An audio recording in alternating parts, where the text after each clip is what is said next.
I am Samantha Cornell for World News. In the second time, the Senate through two of the most powerful senators, U.S. Senator Mike Rounds, Republican of South Dakota, and Senate Majority Leader Chuck Schumer, Democrat of New York, will try to pass legislation on unidentified anomalous phenomena or UAP disclosure.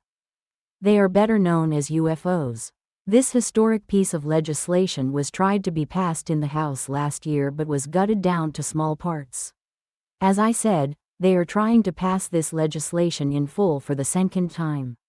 It is to my knowledge the only bipartisan effort through Congress to get answers to a phenomena that has been operating in air and sea beyond next-level technology globally with impunity. There is a link in an easier-to-read format from the Senate Democrats in the description for the full legislation. This legislation names non-human 23 times. As the purpose of this legislation is to get to what many highly credentialed and security clearance whistleblowers have stated and to some degree shown evidence trapped in illegal SAP or special access programs that is taking up large sums of U.S. taxpayer money unaccounted for. So that these programs can get under legal oversight by the appropriate committees and ultimately be disclosed to the public. Many of which cannot be disclosed to the public due to classifications and non-disclosure agreements or NDAs. Within this legislation, it defines NHI or non-human intelligence as shown above, speaking specifically to biological sentient life that are not human. One of the most controversial parts of the legislation is the section listing out how disclosure will be rolled out. This is the exercise of eminent domain. Even though some have said this is available through other acts in the past, this is stated specifically to NHI. Few have argued that this should not apply to private people, especially those who were not working as military contractors. The question is, does any private person or government have the right to withhold UAP or NHI technology or biological material as having ownership? The next question we have to ask is, why are not reporters asking the Pentagon specifically about this legislation? Asking about if what is stated in a bipartisan legislation by some of the most powerful people in Congress is true. How can this be ethical, moral, or even legal to be withheld from the American public that they swore an oath to? In the Advanced Aerospace Threat Identification Program, AATIP, once led by whistleblower Lou Elizondo, caused him to write a letter of resignation in protest for this lack of transparency. He stated there were 5 observables developed in the program that separated UAPs to any known current or next-generation technology that the ATIP program created to distinguish from other unknowns. You can find this in his recently published book cleared by DOPSR named Imminent. The 5 observables are as follows from History.com. First, anti-gravity lift. Unlike any known aircraft, these objects have been sighted overcoming the Earth's gravity with no visible means of propulsion. They also lack any flight surfaces, such as wings. In the Nimitz incident, witnesses described the crafts as tubular, shaped like a tic-tac candy. Second, sudden and instantaneous acceleration. The objects may accelerate or change direction so quickly that no human pilot could survive the G-forces. Third, hypersonic velocities without signatures. If an aircraft travels faster than the speed of sound, it typically leaves signatures, like vapor trails and sonic booms. Many UFO accounts note the lack of such evidence. Fourth, low observability, or cloaking. Even when objects are observed, getting a clear and detailed view of them, either through pilot sightings, radar, or other means, remains difficult. Witnesses generally only see the glow or haze around them. Fifth, transmedium travel. Some UAP have been seen moving easily in and between different environments, such as space, the Earth's atmosphere, and even water. For example, from International Business Times, as this story has been shared in multiple platforms. A fighter jet pilot had revealed that this UFO dropped from 80,000 FT to around 28,000 FT in several seconds, and 28,000 FT to just above sea level in less than 1 second. If the words of this fighter jet pilot can be believed, this UFO has attained a speed of 19,000 miles per hour, which is unassailable for humans using current technology. This is the 2015 Gimbal event caught on F-18 FLIR. It is important to note that the object is moving against the wind at 120 knots, that is about 138 miles per hour, and rotating with no surfaces for lift or evidence of propulsion. Here are just some of the other whistleblowers from right to left. You have Timothy Cole Gallaudet, is an American oceanographer and retired Rear Admiral in the United States Navy. Retired U.S. Army Colonel Carl E. Nell, who served on UAP Task Force. Sarah Gam, a former National Geospatial Intelligence Agency, NA, analyst and member of the Pentagon. UAP Task Force. Dr. James T. Lakatsky is a highly esteemed physicist and program manager who is best known for his work on the Advanced Aerospace Weapon System Applications Program, AWS-AP, and to the right in the picture is Dr. Colm Kelleher, the biochemist, who has a Ph.D. from Trinity College, Dublin. In 2004, retired Navy Lieutenant CMDR, Alex Dietrich was one of two FA-18F Super Hornet pilots. Kevin Day is a retired U.S. Navy Senior Chief Operations Specialist who specialized in radar systems that was on the USS Princeton during the Nimitz event over the radar systems. Then you have Ryan Graves, former F-18 Super Hornet pilot in the 2015 Gimbal video.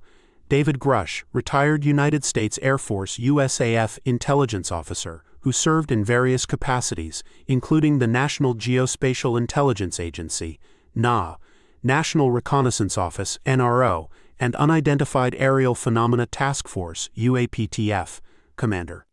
David Fravor, retired F-18 pilot, involved in the Tic Tac incident under oath before Congress, telling their accounts. These are just some of the whistleblowers who have come out to the public.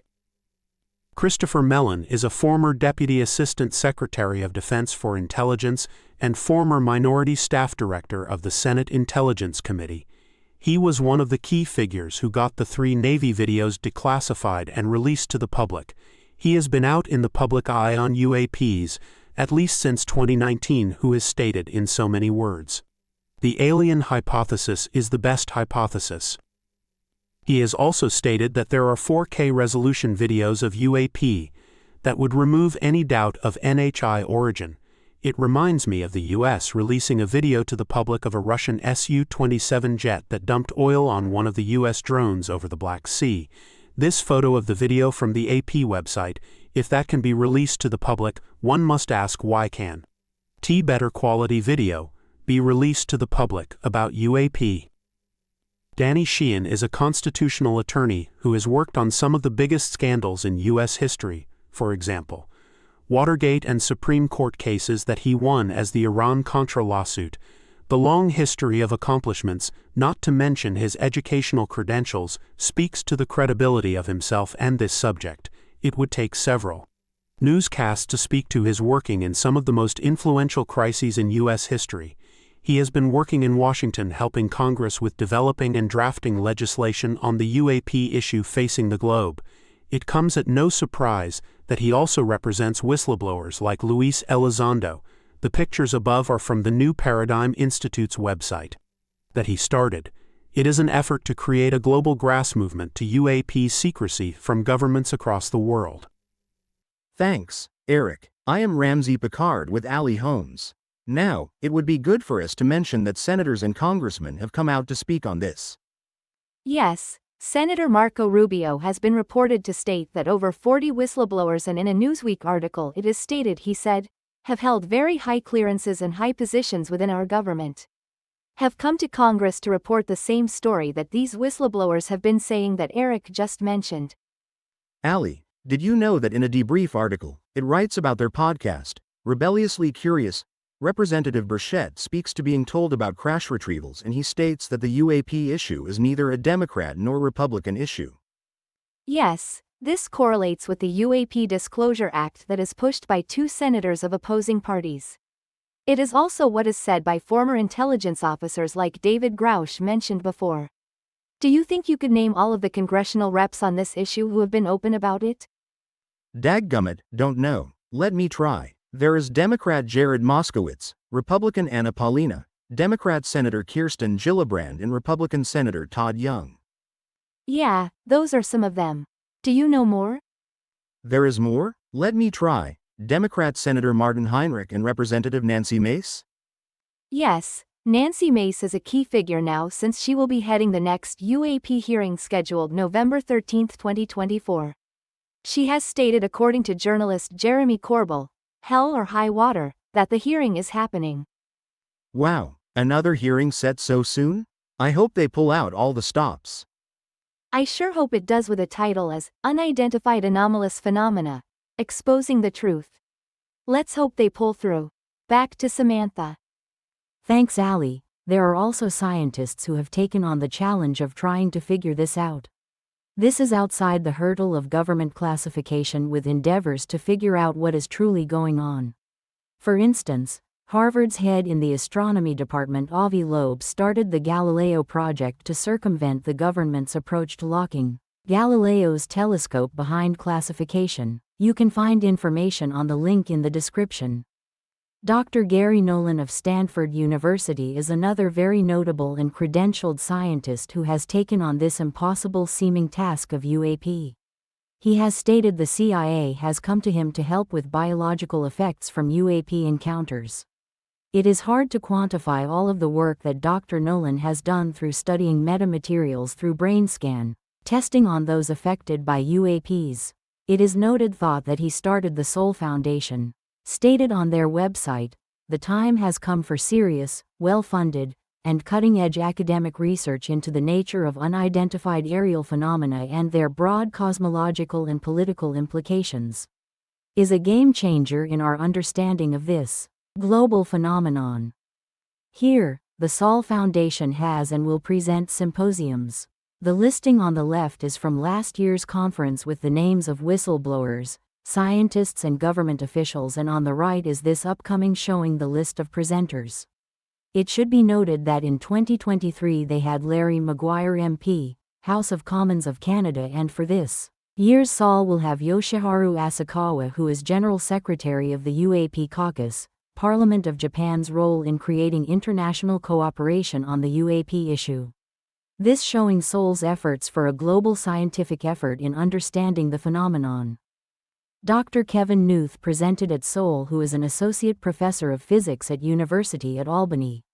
Here he speaks to the theoretical physics that would be required for what has been recorded by witnesses and sensors.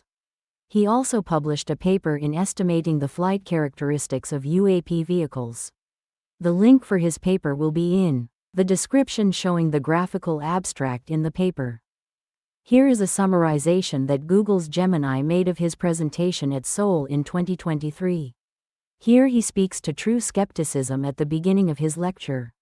The picture to the lower left of me is from the presentation, speaking to magnetic fields or Faraday effect generated by a UAP measured from 10 to the 11th to the 13th amp meters squared. He shows many examples of the type of power output required, like 1100 gigawatts, that being more than 10 times the total nuclear power of the United States for what is reported from the Tic Tac event. We have here 13 great podcasts, some of whom are journalists with a great track record. These podcasts all carry a different angle that is important to the grassroots movement within those who call the UFO community. For instance, The Black Vault, ran by John Greenwald, with 3 million FOIA documents to read about various topics. From my understanding, that many of those can be attributed to UAP, as one of his latest FOIA find was the PowerPoint slideshow of the UAP task force to NASA. One of the major contributors are independent journalists. Matt Laslo of Ask a Poll, who I support, has tirelessly been at the Capitol asking representatives on audio or camera about UAPs. His unsung effort has made great strides in the grassroots efforts to represent the community, and I say humanity, to U.S. legislators. Then you have Chris Sharp, who, under the mentorship of Ross Coulthart, he from the UK, has made a massive imprint of high-quality journalism, getting valuable information from sources to the public. I would ask if you could support either or even both of these independent journalists. NewsNation has been front and center in doing what the major media networks will not do on this issue. They have had both David Grusch and Luis Elizondo on for major interviews. They partnered with investigative journalist from Australia Ross Coulthart, who has been spearheading this for what is or seems like a decade. He now runs through NewsNation, a podcast called Reality Check, who recently had Sarah Gam on. It would be amiss for us not to mention these incredible journalists. Leslie Kean and Ralph Blumenthal, who worked with Lou Elizondo and Chris Mellon to create the NYT article that started everything in 2017. It would also be a big miss not to mention George Knapp, who has possibly been doing this since I was born.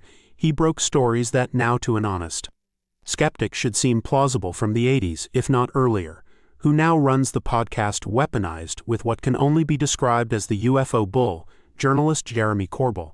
So, if you get anything from these established journalists, it would be wise to pay attention. Eric Weinstein received a PhD in mathematical physics from Harvard University and now an American investor and financial executive.